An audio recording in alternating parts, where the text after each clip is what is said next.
God, Father, Messiah, and Holy Spirit be with us. How are you, brothers and sisters?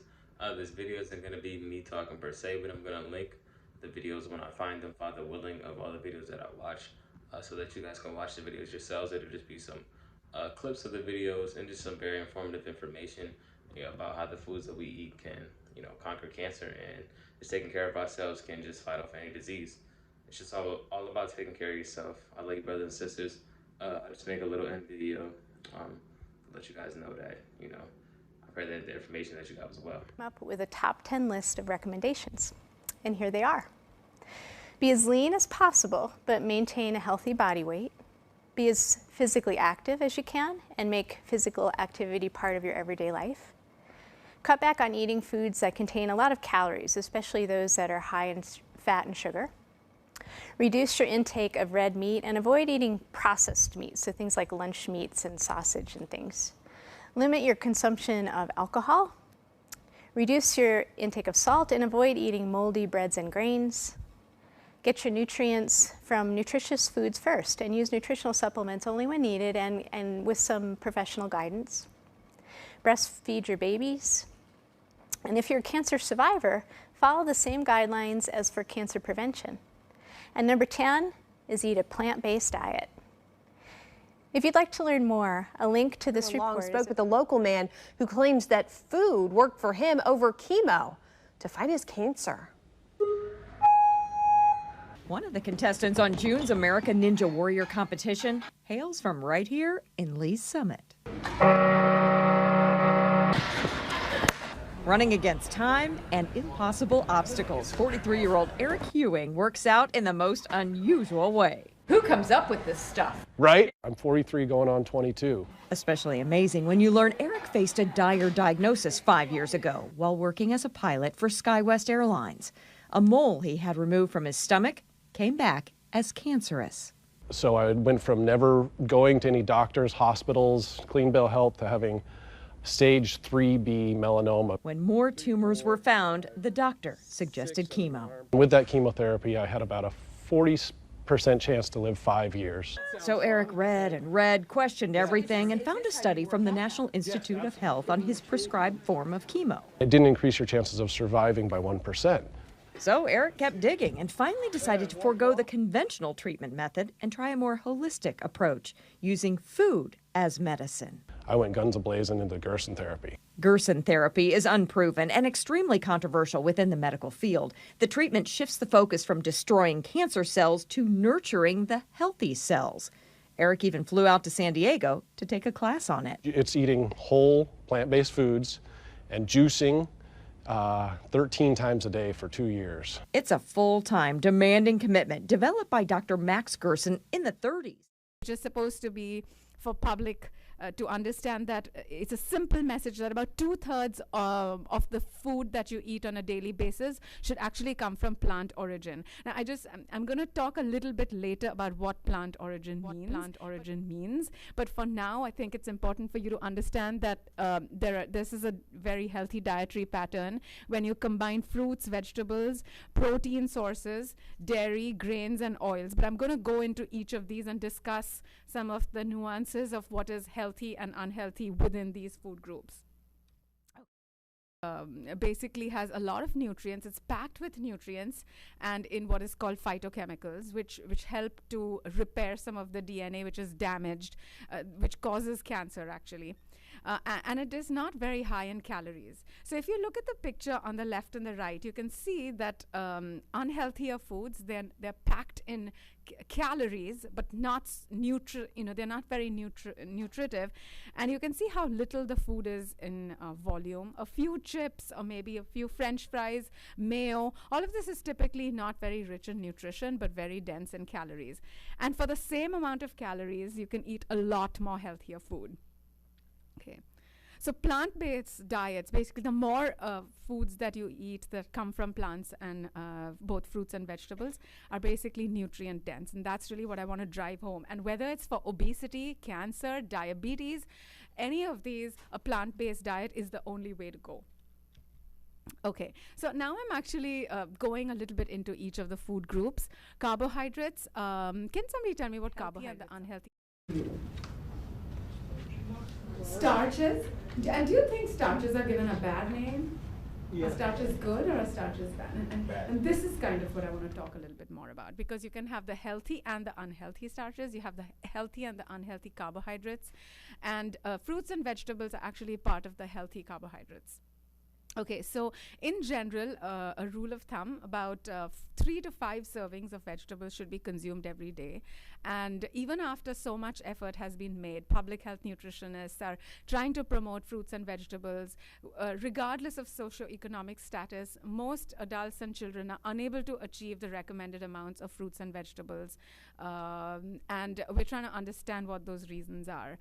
But anyway, 3 to 5 servings of vegetables a day would mean anything equivalent to a baseball, roughly. That's how much I call a serving. I know you're not sitting there, so you should just be aware when you shop. But to have some form of fruit rather than none at all is very, very important. New evidence coming out that is actually talking about how whole milk might be more beneficial. But before we know that, right, that there is a bunch of research going on there. The guidelines are talking about focusing on low-fat or non-fat milk, but there is a controversy. So I stay tuned for what comes out of there. And then again here, this light, and again, it's not just milk or yogurt. It cannot be sweetened milk or sweetened yogurt because it beats the purpose, right? So again, there's healthier and unhealthier kind of dairy, and you really need to be aware of in all the food groups, there's healthier and unhealthier varieties, right? Similarly, not all fats are created equal. So fats have been given a bad name, but your body cannot survive without fat. You need a certain amount for certain functions that need to be accomplished. All your cell membranes are coated with fat, and a certain amount is required. However, again, fat is not fat. You have some healthier fats and some unhealthier fats. So, okay. And omega-3 fatty acids are, for vegetarians, is found in nuts, especially walnuts, and in fish, fatty fish. But there are ways to get it, there's small amounts in milk and dairy, and like I said, walnuts for the vegetarians.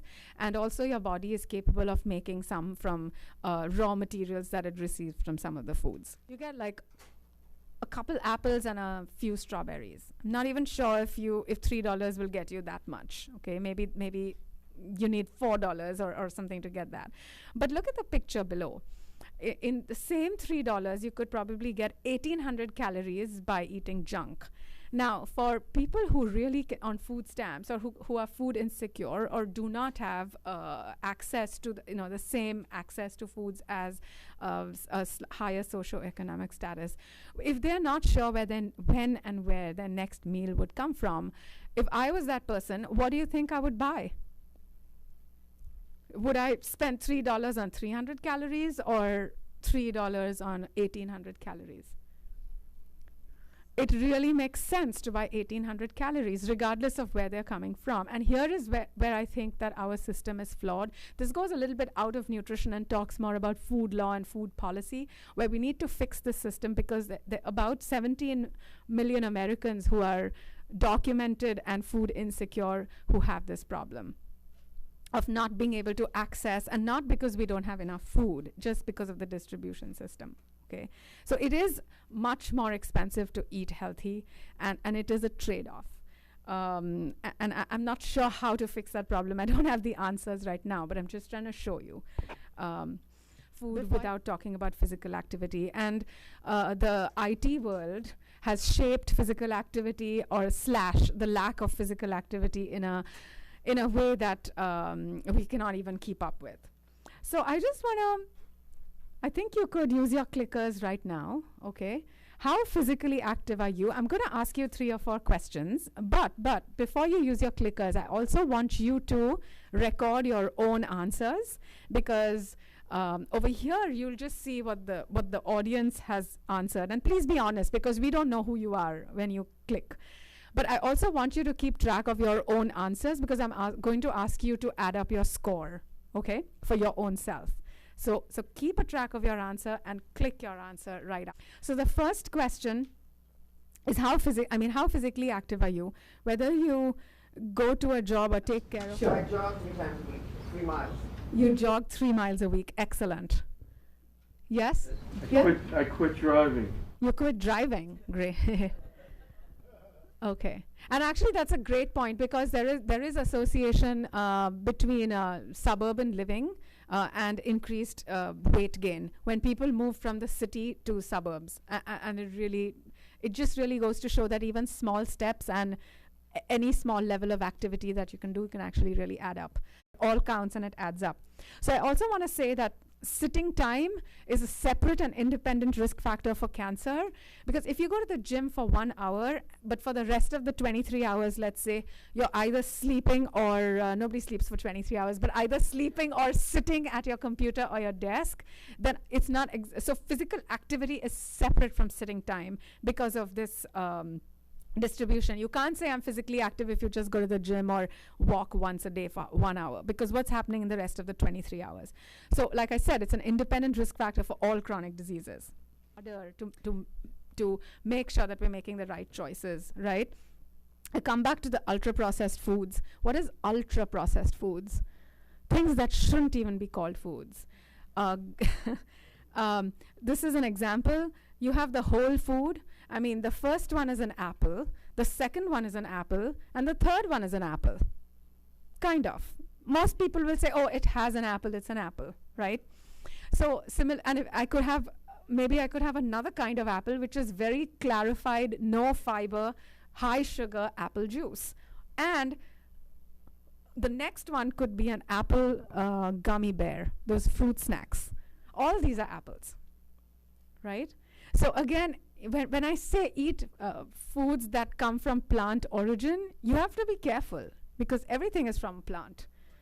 But one is not as healthy as the other, and therefore cooking, processing, storage, chemicals, everything actually counts in terms of your health. I pray that you enjoyed the video. I pray that you got some good information. Contact me in the comment section, or just contact me in my email if you need help from me. I give out free meal plans. I offer workout plans to purchase and one-on-one virtual and in-person training. So if we're near each other, I'm about to be in North Carolina, Father willing. Right now I'm in Delaware. Just contact me and let me know. Love you all, brothers and sisters.